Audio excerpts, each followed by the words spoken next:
we're back. Hi, everybody. Thank you for being with us today on Sacred Spaces. I'm Merritt Maloof Plumb with the Energy Center and Thrive Yoga and Wellness. And I'm Jennifer Dixon. And today we are diving deep into the Yamas and the Niyamas. Mm-hmm. And last week we got to kind of introduce you to these topics, these funny words. Principles, yeah. Funny words that we may butcher. We do not claim to be Sanskrit or Yama and Niyama experts by any shape of the imagination. We are using different resources. The main resource we're using is the Yamas and the Niyamas book by Deborah Adele, but we've been getting online. We've used websites. We're using YouTube, Gaia, just any kind of information source that we can find to help us on this journey to understand the concepts and then conversate about them. Just talking about them and reflecting on them. Yep. So if you are into these sorts of things, you know, maybe a little bit of philosophy, a little bit of history, a little bit of mythology, make sure you subscribe to this channel, the Thrive Yoga and Wellness YouTube channel, soon to be podcast. Hopefully by February we'll get it going, but we'll see, knock on wood. Got to get my rear in gear. So make sure you subscribe. And today we get to go into the first jewel, if you will, according to Deborah, of the Yamas. What is that? Ahimsa. Ahimsa. Mm-hmm. What does ahimsa mean? In English, it translates to non-violence. Non-violence. Yes. And that's a kind of easy concept to understand on a superficial level. It's like not murdering somebody or not, tripping somebody up on purpose. But there's some pretty deep implications here, which is the reason I believe that non-violence is the foundational concept, if you will, of the Yamas and the Niyamas. Yes. Wouldn't you agree? Yes, each one, and we'll come back to this in the following weeks. If you surrender into it, it goes back to nonviolence. If there's a question about or confusion about it, you always go back to nonviolence. So it is the very foundation of the 8 limbs. Yep. The whole 8 limbs. Which we went into detail about last week. Yes. So when it comes to nonviolence, this might sound, I don't know, I don't think it sounds cheesy, but when I think of nonviolence, I always go back to Gandhi. Oh, I know. Gandhi is our greatest teacher for nonviolence. He changed basically a subcontinent via nonviolence. Yes. And how deep is that? Like, if you can change the way of life for thousands, millions of people through nonviolence, what can you change right here? Yes, he was a great teacher in our time. For sure. Yes. For sure. Anyways, that might have taken us down and there is a quote that I pulled up by Gandhi on reflecting on this, but talk about nonviolence for a minute while I look. So a thing that Deborah talked about in the books, and I thought it was kind of funny, is she brought up the Karate Kid. And so I recently had my daughter watch the newer version of the Karate Kid because she was getting in trouble for being a little bit aggressive at school. She's 4. And I was trying to convey, this is a rather complex concept to a 4-year-old, the idea of, trying to enforce one's will on other people. Well, because when you're 4 and even when you're 40, you react to people based on how you're feeling on the inside. Correct. And so it's hard. So we made her watch the Karate Kid, and she did not like the bully, by the way, but that's a whole nother story for another day. But it was funny because Deborah said, when you first meet Mr. Miyagi, you think of him as like nothing, like this silly, kind of old, silly man that wastes his time catching flies. And playing with his bonsai trees. Yeah. And then he can suddenly bust out some butt-kicking, "Hi-yas." That was really dorky. When the bullies come, he can protect himself. And so there's a beauty in that self-control, that self-discipline, which is a niyama, that Mr. Miyagi had, which is also a really great demonstration of the power of it. Right. Living in that so he's sitting there just laughing and playing and, being silly in his beingness. He's peaceful and centered. But then when he's attacked, he can react. But he doesn't have to react or kill the flies like a lot of us kill, wasp and, he's in perfect harmony with nature. but then when someone attacks on him, he rises up and. But even that is nonviolent because he's protecting himself. Or his loved ones, yeah. Or his Interesting. loved ones. So, what did you find your quote before I go on? Oh, so this Gandhi quote, man and his deed are two distinct things, whereas a good deed should call forth approbation and a wicked deed disapprobation. The doer of the deed, whether good or wicked, always deserves respect or pity, as the case may be. Hate the sin and not the sinner. A precept which, though easily enough to understand, is rarely practiced. And that is why the poison of hatred spreads in the world. And yesterday was Martin Luther King. Martin Luther King birthday was last week, right? Yeah. And that he's another great guide on nonviolence For sure. and for these sure. concepts of And nonviolence how they changed the world using nonviolent concepts. Yep. right. Yep. So basically, in this concept, we try to, when we think about bullies and people who say things that hurt our feelings, we try to separate the act of the meanness from the actor. And understand that that's coming from deep poison from within. And I like the use of the word poison from within.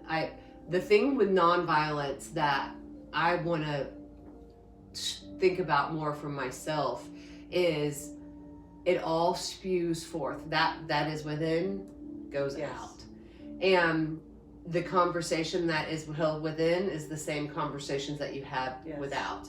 And I struggle with that a lot because I tend to be on that kind of perfectionist mind frame or really hard on myself. And if I'm really hard on myself, or if I'm constantly saying all these negative things, that junk's going to come right out. Mm-hmm. And it's going to come to those around me, and those around me are going to feel it. And there's an act of nonviolence in changing that dialogue, Yes. changing the narrative, if you will. It all begins within. Mm-hmm. And but it's also it's hard, I think, here in the West to practice ahimsa, nonviolence, on a deeper level as well, because nonviolence can also mean we pride ourselves on how busy we can be. Mm-hmm. You know, like right now, every day this week, we have something to do every night this week as a family. And you know, my kids are just 2 and 4. Holy moly, when they're 16 and there's sports, like that's violent to ourselves because it doesn't give us the time to rest. So Jewish people, or God created 6 days, and on the 7th day he rested. Like we were created to need the rest, that recharge. And how many of us give ourselves that liberty? I know I'm guilty of it all the time of just being like, go, go, go, go. And the outpouring of that is my family suffers. See, I shut down when if I don't stay like in a meditative, reflective medicine space and too much of my time is demanded, that leads me to that anger and that ego. Mm-hmm. And sometimes I even feel selfish because I'm like, this is how much I'm going to do. Yep.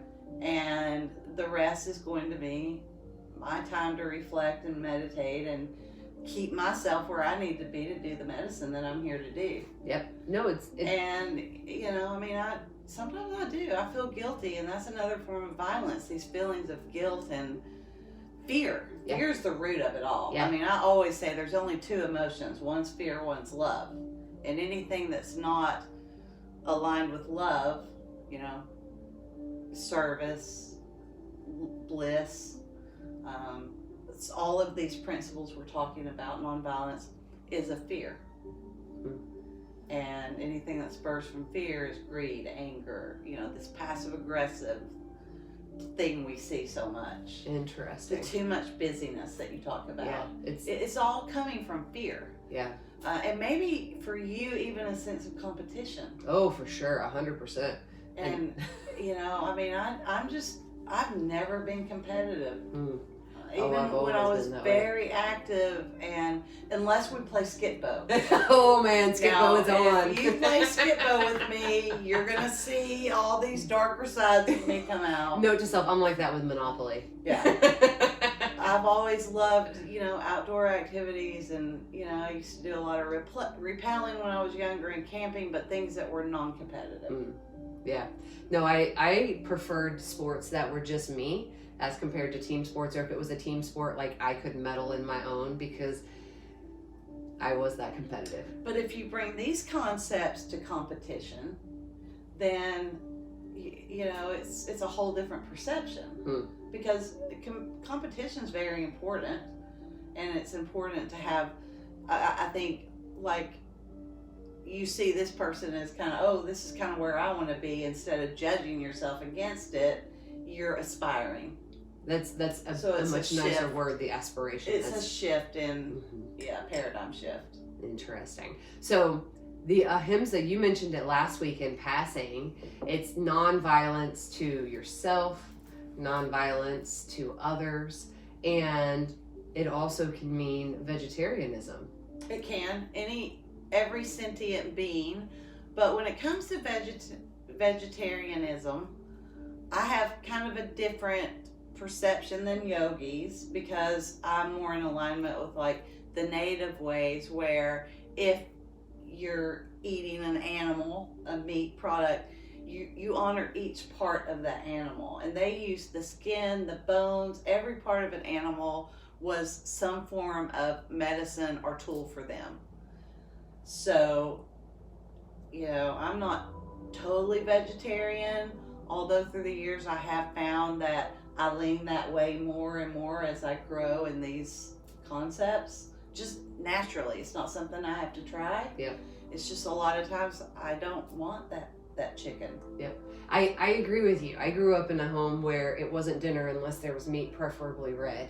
And so chicken didn't count as meat in my house. And so I have noticed, and I'm not a vegetarian either, I have noticed that my own proclivities, as I have gone to the mat daily for years and years, I've noticed my own diet proclivities changing. And that's not to say there's no place for meat in my diet. Like you said, I want to honor the beast that gave his life for me, but I can tell you that, and this is something my teacher Manju talks about, he'll never tell you to not eat meat.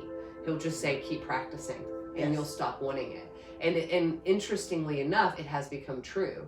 And then I want to go back to this whole, that's a slippery slope, like our genetic makeups and the things that we can easily digest and not digest, and that's a whole nother thing to talk about. But it's interesting to me that non-violence starts the whole Yamas and the Niyamas, and it all comes back to nonviolence. That self-discipline comes back to nonviolence. The contentment comes back to nonviolence. It all comes back there. Yes, and I can definitely see how it would be circular at times too.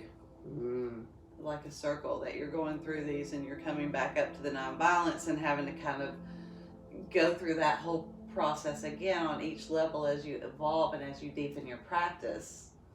You go through all these as you evolve on higher levels. Yeah. Oh, dude. But there was one video on YouTube I was watching, and I can't remember the guy's name.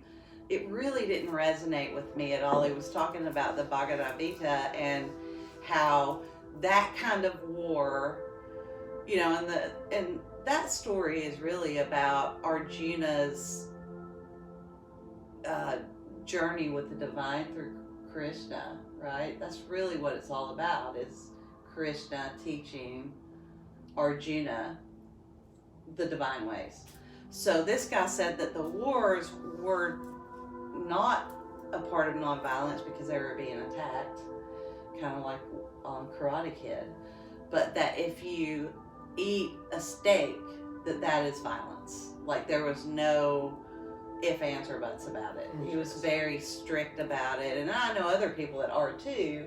But like we learned from Jennifer Ettinger that even in Ayurveda, that not all of the practices don't include meat. It's about listening to your body and your body's needs. and sometimes we do get iron through meat.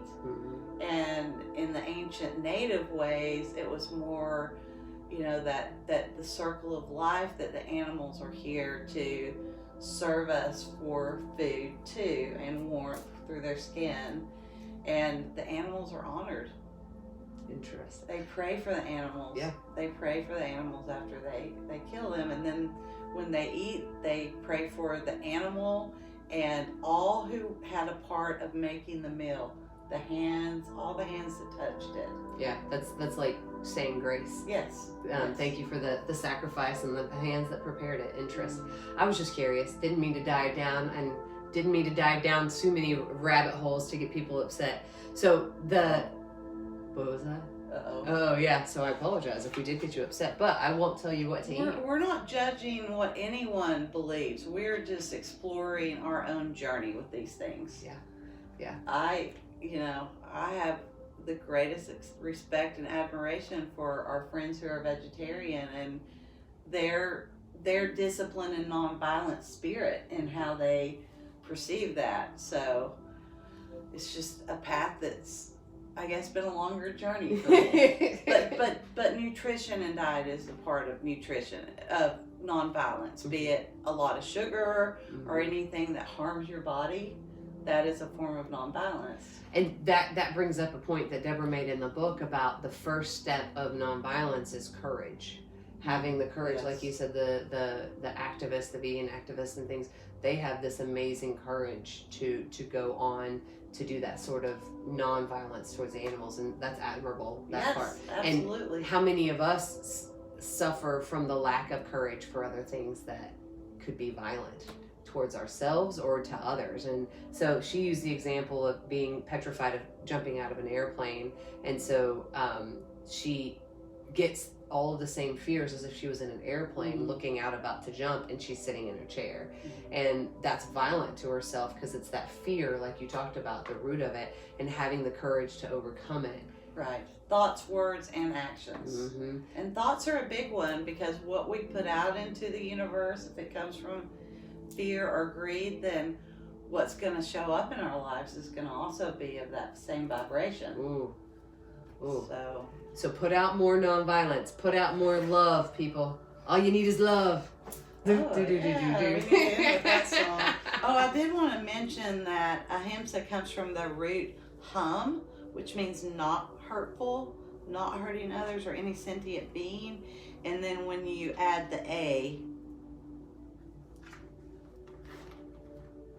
I didn't do a very good note on that.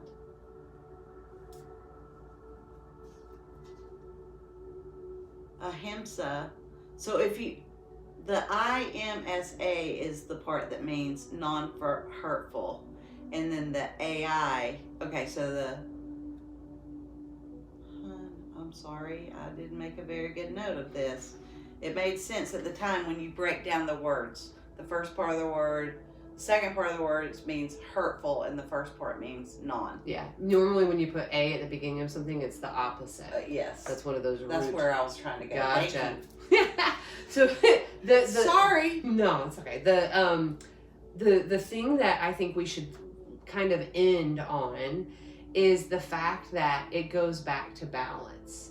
It goes back to creating the balance between the give and take, if you will. Ahimsa is non-violence, but on the flip side, it's non-violence towards yourselves and non-violence towards others. Yes. So go this week and practice non-violence, and make sure that you subscribe to this channel. And next week we'll be talking about what? About, what's the second one? Satya. Satya. Truthfulness. So as we go throughout the week, make sure that you stop for a minute and honor the non-violence, the love, the self-love, the love to yourself, the love to others, and then think about what truthfulness means to you. And we look forward to exploring that with you next week. Thank you for being with us today. Thanks again. See you soon. Namaste.